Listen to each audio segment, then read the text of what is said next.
Here's how to prepare for a trial on a domestic violence case. So you've been charged with domestic violence. That could be domestic battery, kidnapping, criminal confinement, or another similar charge that involves an intimate partner or family household member. So you've gone through the process of hiring an attorney, all pretrial motions and discovery have been completed, and now you and your attorney are ready for a trial. So if it's a misdemeanor, you're probably going to do a bench trial or court trial, which is where the judge presides and hears the case. Unless you and your attorney decide to file a motion for a jury trial 10 days in advance from the trial date.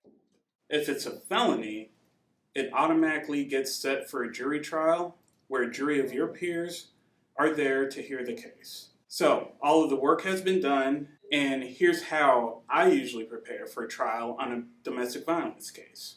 First, I make sure I have all of the discovery from the prosecutor. Any police reports, medical records, photos, videos that the state of Indiana has must be disclosed to the defense.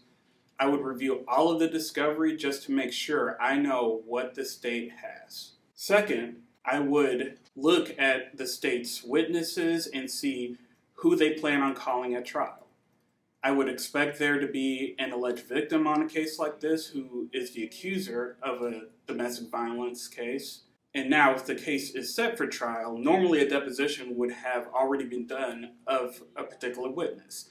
A deposition is a chance for the attorney to ask a witness questions before trial to get an idea of what that witness would testify to at trial. So if a deposition was completed, I would review the deposition transcripts or any audio files of that deposition to prepare for cross-examination. Cross-examination is really probably the most fun part for being a defense attorney, because that means we get to ask the witnesses questions that fit within our theory of the case or defense. Usually they are not open-ended questions like, where were you the night of December 4th?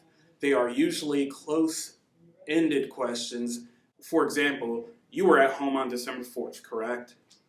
And usually we try to get one fact per question asked. Finally, what I would do is see if there are any defense witnesses and get them ready to testify.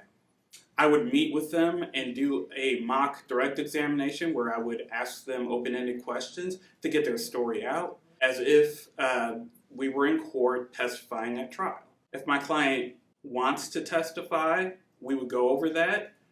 If my client doesn't want to testify, no one can make him testify. But if my client wants to, well, what I would do is prepare them for direct examination, prepare them to testify, and also have somebody cross-examine them just to make sure that they're ready to testify at trial. Here's what you can do to prepare. Remain calm. Always follow the advice of your attorney. Dress appropriately for trial. The jury is going to judge everything that you do during the trial, including what you wear. Meet with your attorney before trial so you both can properly prepare for the trial. So those are things that you can do to prepare. If you have any questions, please give us a call at 317-632-3642. And always remember, always plead the fifth.